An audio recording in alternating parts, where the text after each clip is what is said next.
We all want to hear from Colin Kaepernick, but he's not an academic. He apparently is not a great, public orator, and maybe doesn't feel comfortable or confident enough to debate his subject matter in a live forum, in a forum like this or somewhere else in the media. But a book is a very different kind of thing to do. It's a different kind of media project. Ostensibly, he'd be writing with someone else, right, who is trained to do that, who's more of a wordsmith than he is, you would think. He would have researchers, so he could get his arguments really down pat and express them not only thoughtfully but articulately and precisely. And I think all that's a good idea, particularly because we want to hear from him.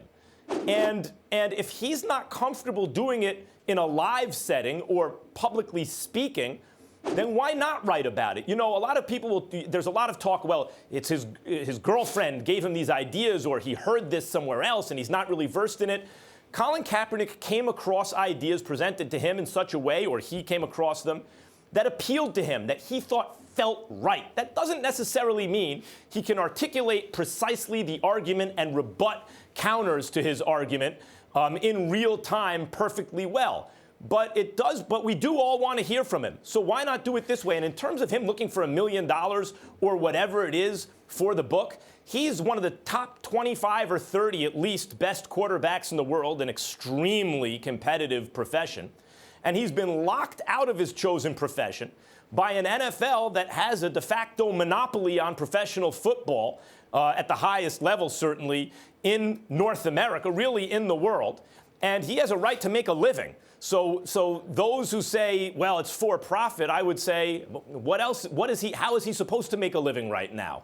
Not to mention, he's also pledged and already donated something like $800,000 to the very causes for which he is protesting. So I love the idea of a book, and I look forward to reading it. All right. Wow. I think I agree with everything you said except the absurd conclusion. So we agree. He has loose grasp of the facts, loose grasp of the issues. He's ill-informed, he's inarticulate, he's unresearched. And your conclusion in the end is, well, a book's good because somebody else will research it and somebody else will write it for him. I mean, that's a misrepresentation, but I understand what you're saying. I was listening, Max, and But that's a misrepresentation. I did not say that, nor do I mean that.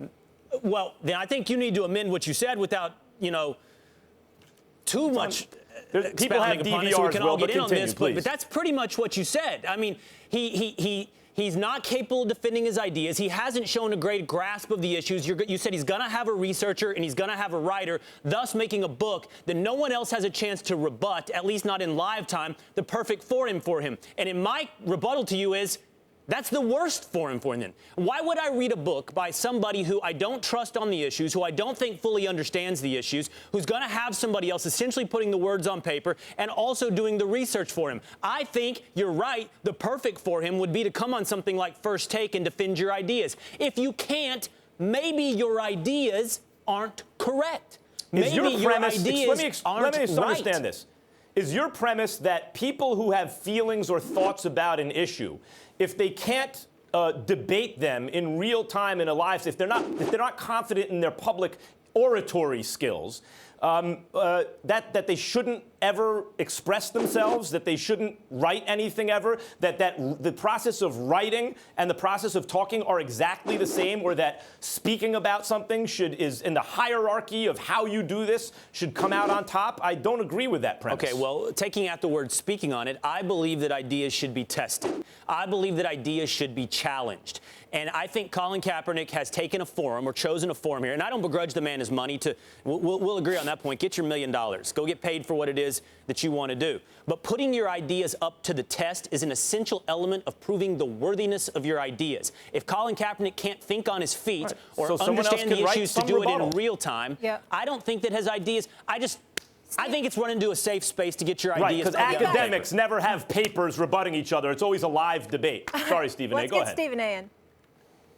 Well, first of all, Will, you're completely wrong. We all agree that Colin Kaepernick has a right, to a book deal. I support him on that. I think it's a good idea for him to do it. Go for it, so be it. But, Will, I want to get to your point. I'm going to use a word against you that I don't think that I've ever used against you before. All right. And that word is unfair.